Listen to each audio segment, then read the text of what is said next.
Swayam Prabha. Digital India. Educated India.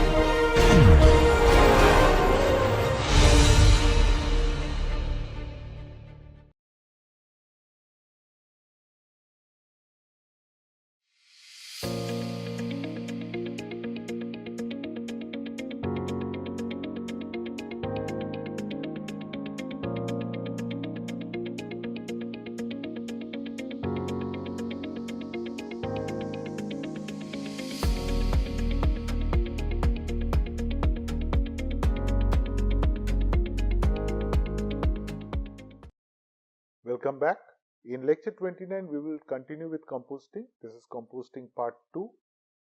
The different concepts that we will cover is municipal solid waste composting, composition of the feedstock or the incoming organic matter that comes for composting, scale of composting, bin composting, box composting, centralized large scale composting. We will do a case study of Mysore City Corporation, which uses both centralized as well as decentralized composting, and finally we will talk about compost quality. So the municipal solid waste composting started in India during the 1970s, and initially a lot of mechanical compost plants came up. So we have earlier talked about mechanization, right? Mechanical and manual operations. So in mechanical compost plants, in the initial days, this was set up. This had got a lot of processes, mechanical processes, and because there were a lot of machines and all, there were a lot of maintenance issues. Most of the equipment was also imported and all. So this has got a lot of maintenance issues. And because the garbage was mixed garbage, there was no segregation at the beginning. So that's why these kind of plants were introduced. But our garbage was so mixed, or the quality of the garbage was such, and the final resulting compost quality was pretty poor. And because of high mechanization, the prices were also very high for this kind of plants, and that actually resulted in failure of this kind of plants. So in the next, generation of compost plants started coming during the 1990s, and usually the private sector started working on this particular sector. That means there were a lot of operations set up by private entities, and here the mechanization was removed at the pre-processing stages. That means initial sorting was done manually to a certain extent, but already the waste was segregated, but still some amount of manual sorting was required, because not everybody segregates perfectly, or sometimes some areas of the city don't segregate and they give mixed sort of waste, right? So that means some amount of sorting is required, but the mechanization of that particular process was eliminated, and mechanization was only adopted in the post screening stage. That means one compost is produced, it's cured, or maybe in between, mechanization was introduced so that we can clean the final compost, and using trommels with finer screens. In the pre-processing, trommels of larger screens are used, but in the post-processing, trommels of finer screens, or air density separators, which removes the stones. Pieces of glass, plastic, grit, coarse sand, etc. can be removed from the final compost. So that means this is not removed at the beginning, it is removed at the end once compost is formed. This improves the commercial viability of the compost, improves the quality of the compost, and so on. And this kind of compost was found to be very viable for plantations and cash crops like banana, sugarcane, your grapes, which were used for wine production, because these were exported, right? So, but for general farmers, when a lot of more new plants came up, this compost was taken to the general farmers, but for them the price was still found to be very, very high. So that's the challenges of composting. That means the price, subsidization, all these things are very, very challenging, that needs to be looked up. But anyway, some other issues, composting issues. Special equipment is required to deal with mixed waste, reducing yield and increasing production cost. So in case the waste is mixed, as I told you earlier, that we may go for manual sorting, but sometimes it is not adequate. We have to use some mechanical means, and that is where the cost increases, the overall yields reduces, and so on. So that's one of the biggest issues. That means if the waste is mixed, then composting is difficult. Increase in process rejects, thus increasing transportation costs. So, of course, if you deal with composting with mixed garbage, in that case, a lot of rejects will result in, and that will increase transportation costs. This reject has to be transported to the landfill. So, it is double transportation cost. You have to transport compost to the compost plant, then again transport it to the landfill site. Inadequate marketing, inadequate knowledge, and inefficient design of facility. That means each facility of composting has to be designed as per the character of the waste, as per the final product characteristics, and so on. So, if you lack inadequate knowledge in the plant design, it will result in a wrong design. Similarly, inadequate marketing means I have to know where I can sell my product or what quality of product. So, these are the things which are important. Lack of awareness campaign on long-term benefits. Now, repeated utilization of chemical fertilizers reduces the overall fertility or the condition of the soil. So, what are the benefits of composting? Composting improves the condition of the soil, and repeated application also doesn't create problem. So, this kind of awareness needs to be built up. For that, campaigns needs to be done. Then additional cost for bagging, transport, and marketing of compost. So, because we have to give commission to the dealers and so on. So, usually the final price is twice of the production cost, and usually in 2015 the rate was around 4,000 to 5,000 rupees per ton. Even though some ULBs do subsidize, they sell it at much lower cost. But in general, if I really want to sell compost through a pan-India distribution network, then for a large commercial composting plant, then this would probably be the price that we have to sell it at. So, that's why the price is still lot of high, and this also variation due to distance, like this 1,000 rupees variation is just for different distance of the final end consumer. So, coming to the composting feedstock, if it's segregated waste feedstock, that is mostly the municipal wet waste, or which is biodegradable waste, vegetable market waste, yard waste, then there is no problem. But if it is mixed waste feedstock, that is the waste is mixed, then mandatory pre-sorting and segregation of the organic fraction has to be done for composting. Street sweeping waste, drain cleaning waste, these are major sources of contaminants, and this has to be avoided.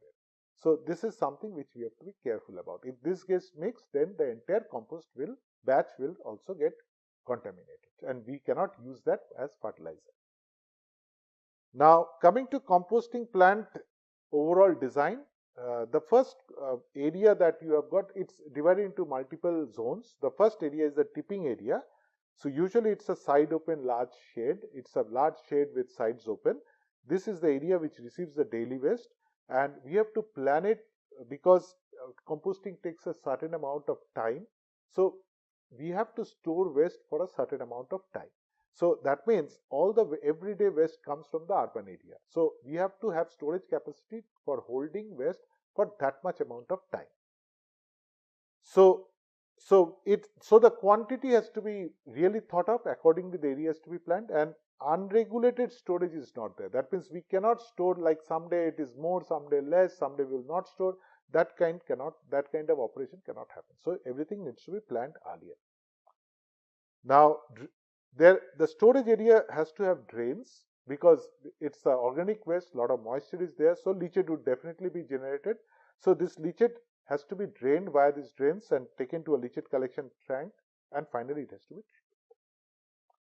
Bulky items are removed, like when it's organic garbage, many things like bed mattresses, tire, large pieces of fabric, plastic frame, particularly if it's a mixed waste, all these things are toys, tree branches, all these things remain mixed if it's a mixed waste. In case it's segregated waste, maybe not too much of bulky items are there, but still some remain. So, this can be removed in the tipping area itself. So, from tipping area, the waste goes to the pre-sorting section. So, that is where we prepare the waste before it goes into the windrows or goes into the actual garbage piles where it is composted. So, this pre-sorting section is where we remove certain amount of mixed, larger size. Usually, it is manual sorting is done. We remove some plastic bag, or we remove some amount of paper. We remove something like those kind of smaller things, right? So in case this tipping area is also the pre-sorting, then it moves to the pre-sorting area, this particular waste. And sometimes we have, in case of large plants, for example, more than 300 tons per day, then we can increase the size of this holding area by creating a shallow pit. That means that because we create some extra volume below ground. But because we do that, there will be a lot of leachate that will come out. So leachate drainage and daily cleaning of that particular area before we remove that waste to the next area. So all this thing needs to be calculated. And this needs to be also daily, those areas needs to be cleaned. And buffered, usually we have some buffer storage areas as well, areas where there are a lot of these events, festivals, lot of floating population, large gatherings and all. So we need to have some amount of buffer storage areas as well in the plant.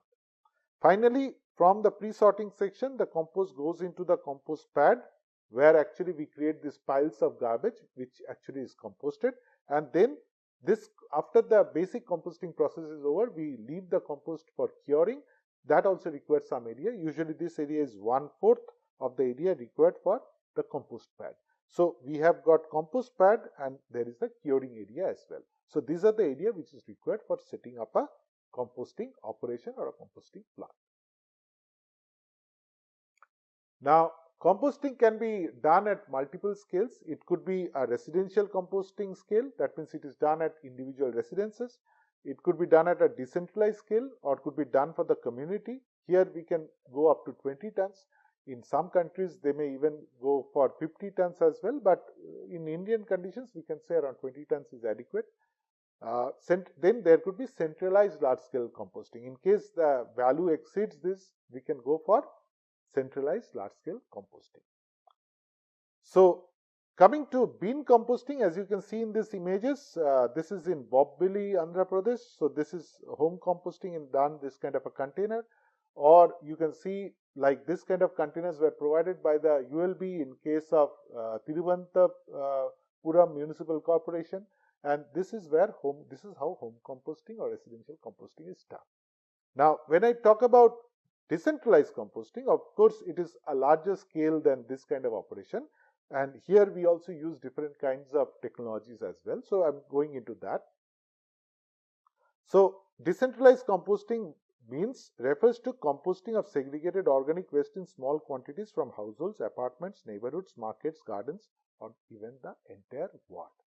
And why we do decentralized composting? Because it will reduce my transportation cost, and we can use the manual labor from informal, waste collectors, rack pickers. Those people could be engaged at the community level. We can create some jobs, and also we can use low-cost technologies. We don't have to invest too much into the composting process. So whatever compost is produced locally also could be reused in the local parks and gardens and all. And then, then we don't have to think about selling this compost as well. So this kind of operations are usually taken up at the community level or at the ward level maybe, and this is usually taken up by self-help groups or informal waste workers who come together and they create an operation which is sometimes subsidized, sometimes not subsidized, sometimes it is a profitable operation because recycling also is done along in these particular centers. So some amount of money is also generated by the self-help groups. So the feedstock that comes for this kind of decentralized composting is primarily kitchen waste, which is rich in nitrogen content because we have got fruits, food, vegetables, leftovers and so on. And also yard waste also comes, right? So either it is kitchen waste or yard waste, which is generated in the gardens and all this. Now, yard waste has got leaves, twigs, straw, paper and so on, particularly, this dry items or brown items, which is rich in carbon content. So this is rich in nitrogen content and this is rich in carbon content. So we have to mix them in a proper way so that we have got proper CN ratios good for composting. So some amount of sorting is required, minimum sorting is required in the pre-processing stage, because still, as we said, that even though we sort at the household level, some contaminants remain that need to be removed. And then processing is done via box or bin composting, at the community level. So we will learn about what is box composting and bin composting. So these are two techniques of composting which could be adopted at the community level.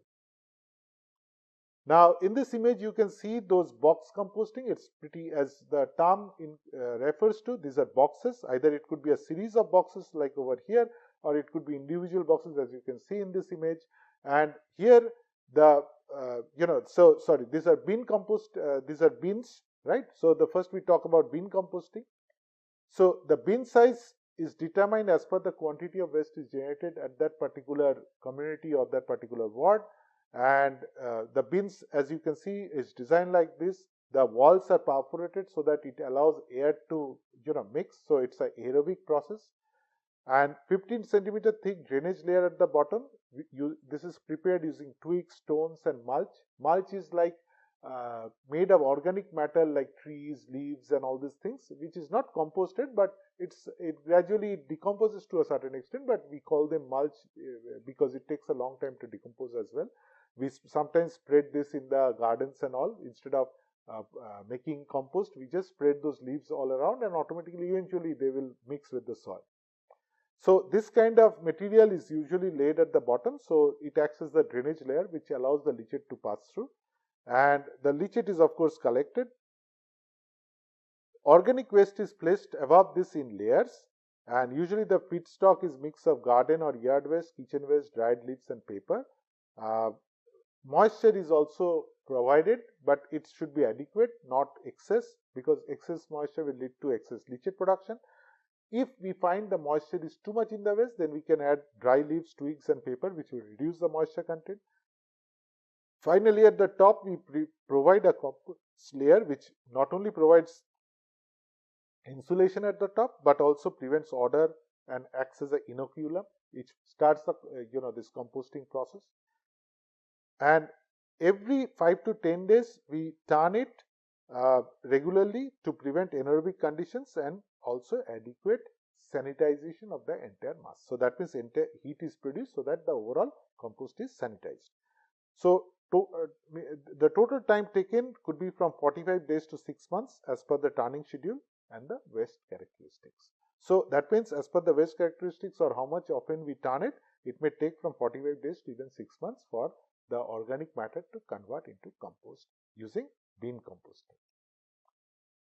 Then we come to box composting. It's similar to a bin composting but with some changes. As you can see in this particular image, this is the structure. The floor is sloped so that the leachate is collected in the drains, and the bottom of this looks like this.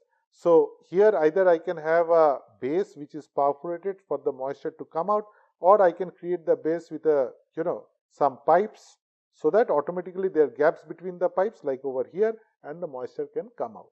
And inside also the walls are also perforated. Like in the previous image we saw the gaps have been left in the wall. Here it's a brick wall because it's a larger in size. It's a 3 to 5 ton compost box. Here also some gaps in the bricks are kept so that air can actually go through, right? And in between the compost also we keep some perforated pipes which actually takes the oxygen inside and also helps in release of the gases as well. So space requirement is less than standard windrow composting. We will learn about windrow composting in the next lecture, but windrow composting is basically where we pile the garbage in large heaps in a garbage pad or a compost pad. So it is less than that. Slope is provided at the base. The base is perforated or PVC metal pipe network, which facilitates aeration and drainage. And then perforated PVC pipes are also placed vertically, as we just discussed. So pre-sorted organic waste is spread in 20 centimeter layers, one after another. And when one layer is added, this layer comes after certain days, new waste, after each day new waste comes in, and it is laid out in layers one above another. And whenever one layer of waste is added, we loosely mix it with the former layer we disturb the upper layer of that waste and we mix it so that the bacteria that is there in the bottom layer will also move up to the upper layer as well. So usually if you say that if 3 tons of waste is generated per day, then it takes about 5 to 6 days to fill this kind of a box. Temperature and moisture is frequently monitored in this particular boxes, and if we find the compost is dry, then we have to add moisture. And sometimes if we see the moisture is too much, or we see the compost is compacted, to allow passive aeration, we mix straws and other kinds of dry matter so that there is gaps inside the compost and air can pass through. So after 40 days, it takes roughly around 40 days for the compost to be ready, which is a little bit lower than the last one in case of bin composting. And after then we screen the compost, and initial compost, the compost that is produced initially is coarse, as we have discussed. Is coarse. So we need to put it through a screen. So the larger particles are taken to some may be taken to a RDF plant, right? So, or the smaller particles can be again used as screen for the, we can, put it as cover, as insulation for the other compost.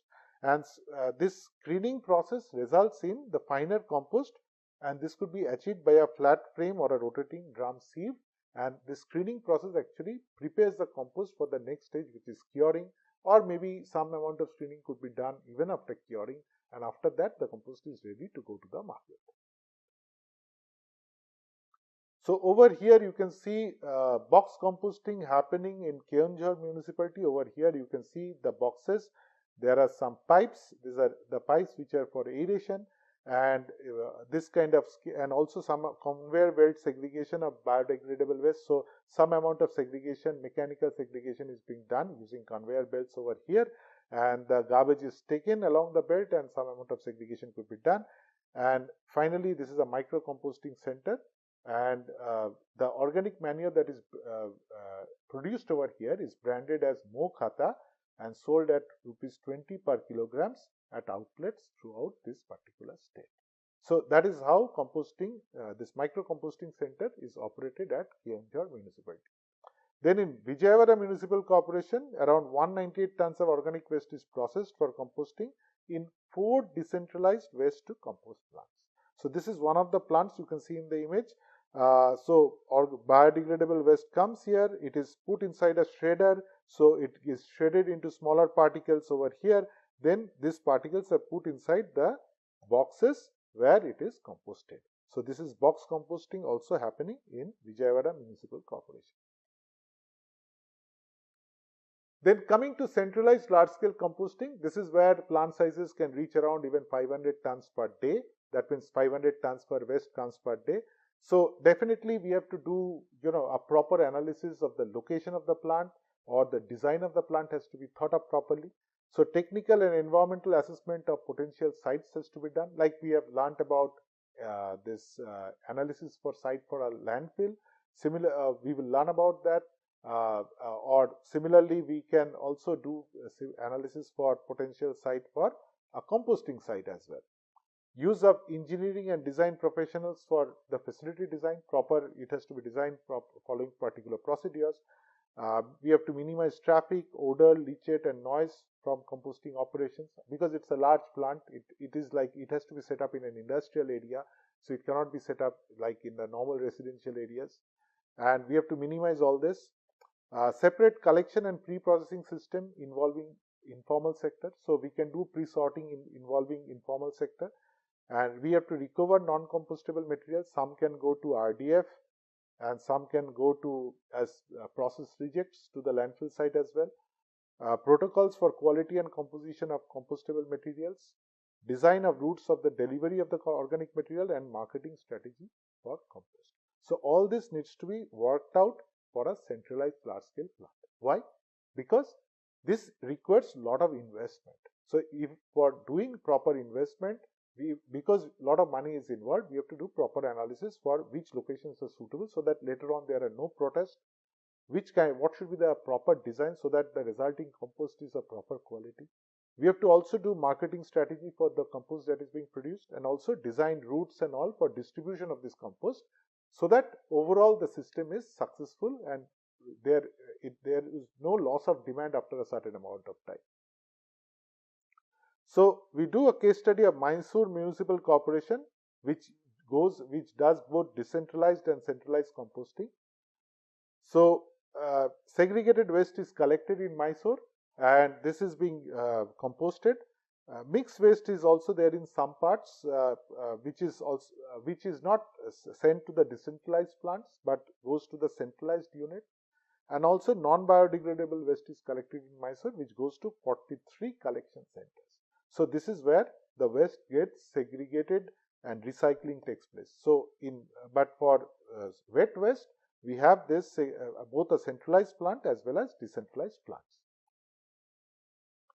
So the centralized compost unit is located at the outside the city, whereas 9 decentralized zero waste management units, that is what they call them, or compost plants, is located inside the city, and one for every 5 wards.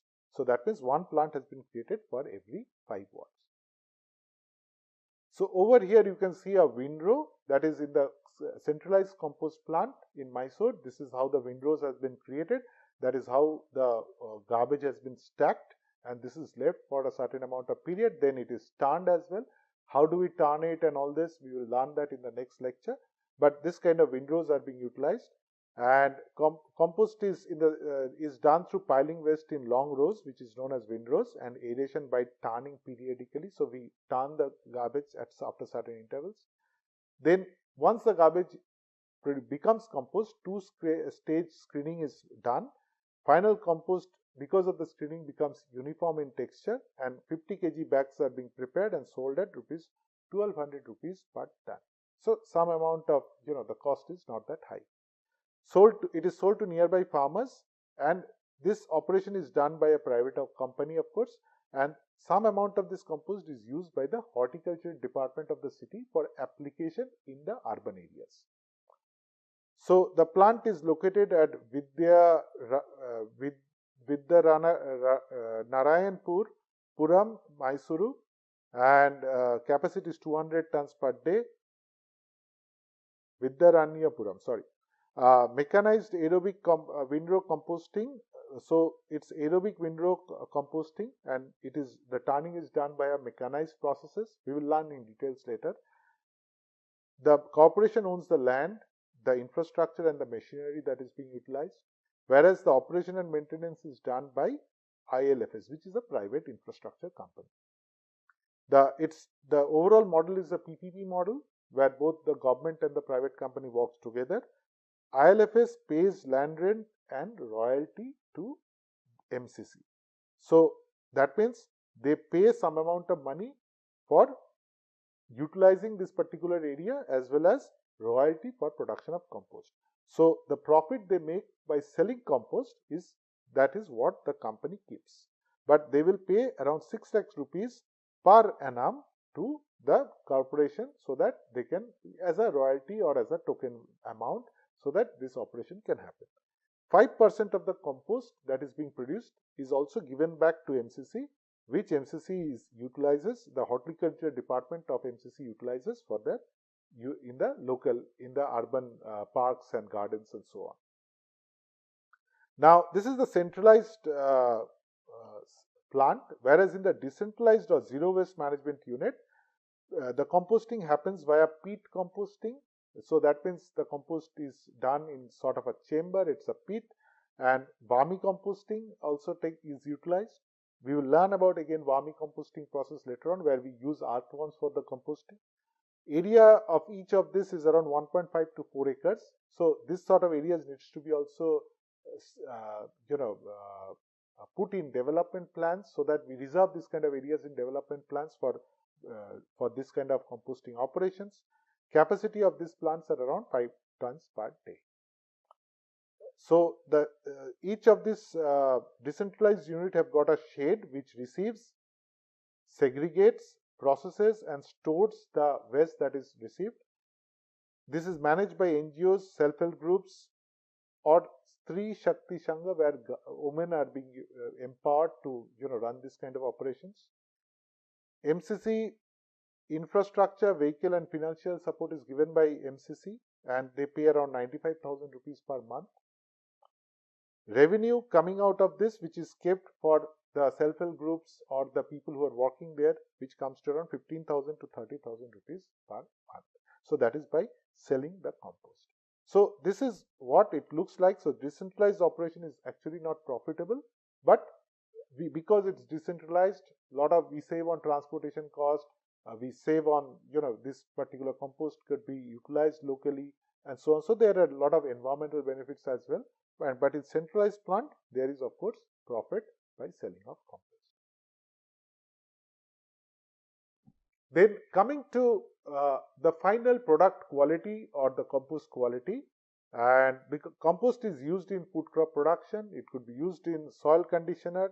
Some special compost could be produced like phosphate-rich organic manure, PROM, which we discussed earlier.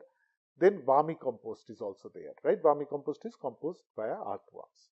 So each of them has got certain standards, and the standards are usually prepared by fertilizer control order, FCO. This is by the fertilizer departments of the government, and there are 2009 standards, and so FCO has given this in 2009. They have given these standards for organic fertilizer.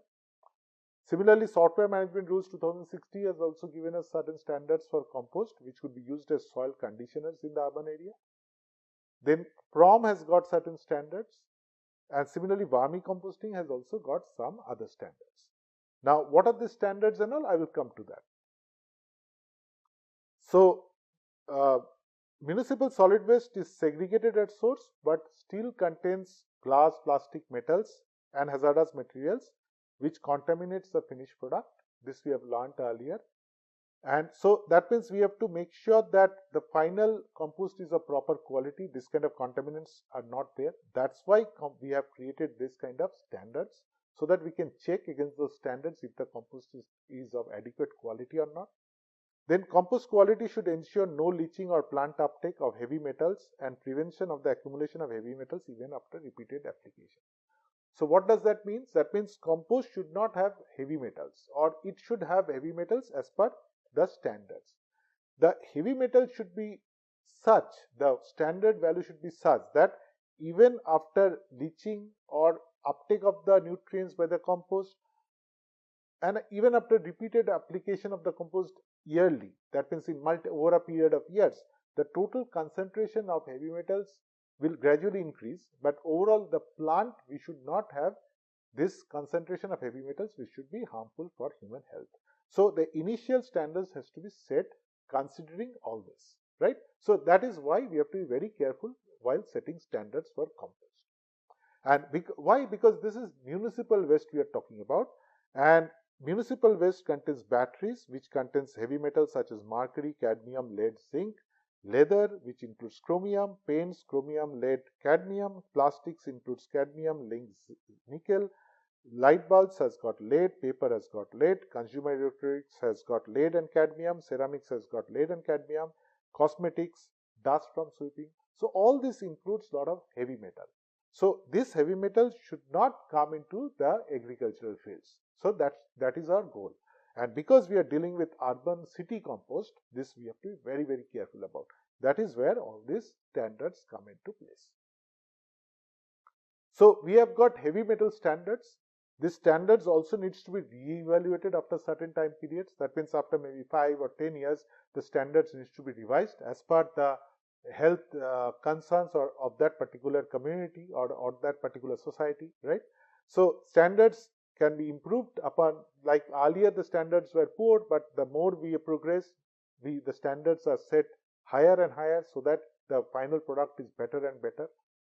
Then we have got pathogen standards, that what sort of pathogens are allowed at the end. That means composting is a process where there are microorganisms and then there are pathogens. So at the end, there should not be any pathogens left in the compost, right? Then nutrient standards, what should be the contents of the micro and macronutrients so that it is beneficial for as a fertilizer.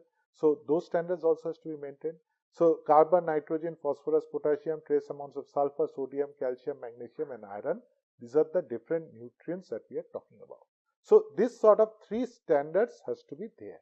That means it may be one set of standards for the compost, but actually we have to look into these 3 sort of items that should be, or 3 groups of items that should be considered while we set a compost standard. Now, compost should also have a desired carbon to nitrogen ratio. Usually this value is 25:1 for carbon to nitrogen, and carbon is used by microorganisms for energy and growth, so there has to be adequate carbon in the organic waste, otherwise the process will not happen properly. And nitrogen is required as protein and for reproduction, because you need to create more microorganisms, so you require protein, so nitrogen is required for reproduction of the microorganisms. So ideal ratio is 25:1, but if it is lesser than that, then it will result in foul odor. That means carbon value is less and somehow it results in more odor, and the process takes longer time and so on, and also some anaerobic process starts happening. So in India, we usually find the CN ratio is around 30:1, which is suitable for decomposition. So it's suitable, of course, is 25:1, but even 30:1 is fine. So in case the CN ratio is not proper, that means we get a sort of waste where there is a lot of food waste, but there is no nitrogen, no carbon in it. So in that case, I have to mix materials which will bring in more carbon. So that means we have to combine various kinds of organic waste to reach the desired CN ratio before we start the composting process. So leaves, straw, which are high in carbon but low in nitrogen, can be blended with food waste which is high in nitrogen to balance the CN ratio. Rate of decomposition declines when CN ratio is above ranges, and nitrogen is usually lost beyond 30:1, and organic matter having high nitrogen content could be added in that particular case. Now, sometimes slaughterhouse waste is also added in the composting, but in that case we require special composting systems such as closed systems or in-vehicle composting system to actually deal with slaughterhouse waste. So now coming to the compost quality, this compost quality standards are set as per the Solid Waste Management Rules, Fertilizer Control Order 2009, 2013, and then there is the Vermicompost Standard, again which has been created in 2009. So as you can see, the first group are the heavy metals, arsenic, cadmium, chromium. So these standards are same for both PROM as well as FCO. Then there is the CN ratio, pH, moisture, bulk density. These are the characteristics of the compost. So that values are given. CN ratio should be around 20:1, less than 20:1, final CN ratio. Then pH is 6.5 to 7.5. Moisture is around 15 to 25%. The final, the content, the compost that how it should have. Bulk density is lesser than 1. This is percentage of weight, and so on. Similarly, for particle sizes, all particles should pass through a sieve of 4 mm size.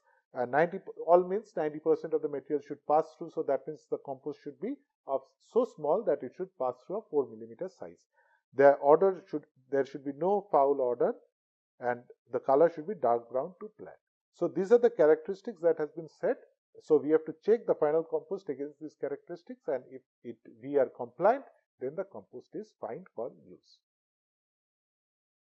So these are some of the references you can use. And to conclude, composting is practiced at different scales: residential scale, decentralized community scale, or centralized urban scale. Non-compliance of compost quality standards makes the entire process unfeasible. So that means we should be careful that when we design our processes in the centralized plant or decentralized plant, we have to make sure the final compost quality should be as per the quality standards set. Thank you.